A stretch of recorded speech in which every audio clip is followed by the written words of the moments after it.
710 ESPN Seattle presents Brock and Salk's Wrap Up. Powered by the law offices of Heidi Hunt.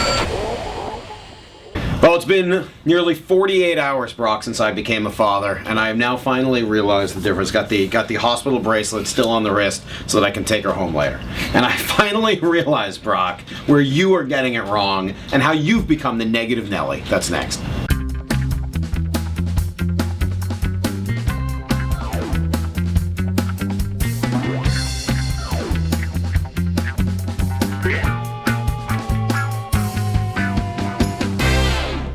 So all of a sudden, you're Mr. Negativity. Oh, it's going too long. It's the fact that it's waiting and waiting and waiting, and they're not means the Mariners aren't going to get Prince Fielder. I just don't see why you see it that way. Well, you told me, oh wise one. This is again before you were ever a father. Throwing this back in my face. You gave me what, 20% chance? 20% chance. It's a 1 in 5. Yeah. That was a while back with Prince Fielder, and as we sit here today, January 12th, and he's still not signed.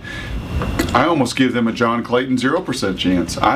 For some reason, the longer this goes on, and it's not some reason, the reasons being that Washington D.C. is a whole lot closer to his home in Florida. The reason being, I think he still perceives himself, Prince Fielder, being a everyday baseball player and playing in the National League and playing first base for a long time.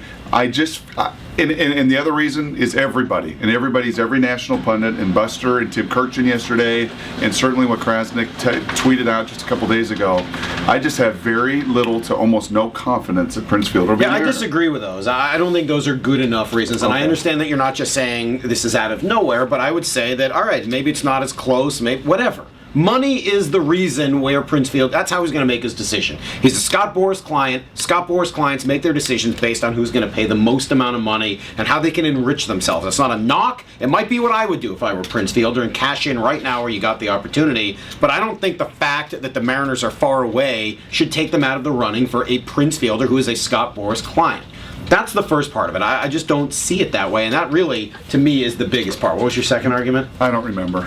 Neither do I, but I had a counter to that one as well. Seriously, what was it? It was the fact that A, you're a long distance away. B, the longer this goes, he also perceives himself, my second opinion, as an everyday player. The everyday part, look, you don't think he could play first base for the Mariners? Again, money counters all of that. If they decide Justin Smoak's going to be the DH in order to make room for Prince Fielder, they're happy to do that.